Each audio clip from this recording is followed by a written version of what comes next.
am Tara Nair. I am currently a professor with Gujarat Institute of Development Research, which is a social science research institution in Ahmedabad. I went to Orissa, Bhubaneswar, and somewhere it is slightly different from the rest of the cases in the volume because I really picked up a medium scale enterprise, which is called Milk Mantra, which is based in Bhubaneswar and which produces milk, processes and sells milk.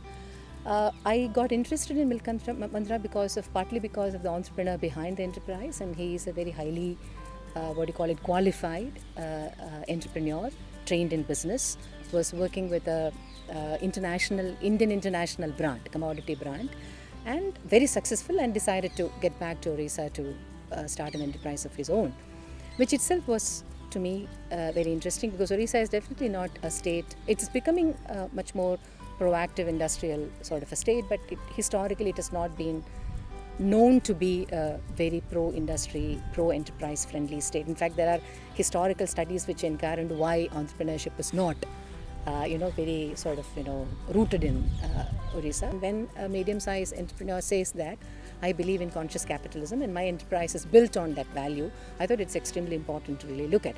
So that is somewhere different from the social enterprise definitions maybe you have applied in the other case studies where you talked about social value creation in a commercial way and those kinds of enterprises. So this enterprise was established in the late 2000s when the overall external environment was becoming to be pro investment, pro industry and things like that.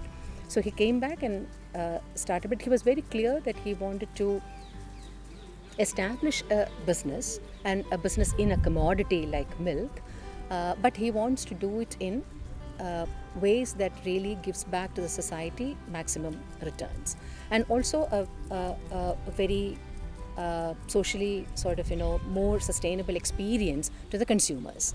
So he tried to sort of combine these two values, and that's the reason why I picked up this enterprise. For instance, a single entrepreneur working in a socially conscious way is something which we need to definitely incorporate within the social enterprise definition. Number two, I also believe that all social enterprises would face commercial complexities and commercial crisis as they start growing. You can remain completely social up till some point in time, but there is a plateau. If you understand the functioning of business, there would be a plateau, and then you start actually getting tense about mobilizing resources, expanding market, quality of product and things like that. So perhaps this case study also tells me that for instance, combining social capital with the socially conscious capital with commercial capital is a very interesting mechanism to address some of these issues. You only use social impact capital. No, I also use commercial capital to complement that if I have a crisis in in funds.